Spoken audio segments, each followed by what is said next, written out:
আরে সারাদিন মোবাইল না চিপে আমাকেও তো একটু পড়তে পারিস, একটু জ্ঞান বুদ্ধি হয়। আমি এখন মোবাইল দেখছি, ডিস্টার্ব করিস নে। হ্যাঁ হ্যাঁ, ওই মোবাইল দেখে দেখেই তো সারা জীবনটা গেল। একটু বই খুলে দেখ, পরীক্ষার সময় তো শুধু কাঁদিস আর পাস তো সেই ডাব্বা। আমাকেই কোনোদিন খুলে দেখলো না, তুই তো দূরের কথা। কে বলিস রে? পড়াশোনা তো এদের লাগে না, এমনি পাস করে যায়। পাস ফেল যখন নেই তখন পড়ে কি হবে, ওর জন্য সারা জীবনে আমাকেও খোলেনি এরা। তোরা বকিস না তো, আমার মাথার সিট গরম হয়ে গেল। আরে আমাকে একটু খান, তাহলে মাথাটা ঠান্ডা হবে। এদের কথা শুনেন না তো। তুই ঠিক বলেছিস, তাড়াতাড়ি এক গ্লাস দে। হ্যাঁ হ্যাঁ, একদম ঠান্ডা ঠান্ডা কুল কুল।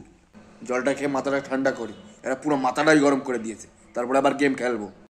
তালি আর হইল, এ জন্মের পড়ার হবে না।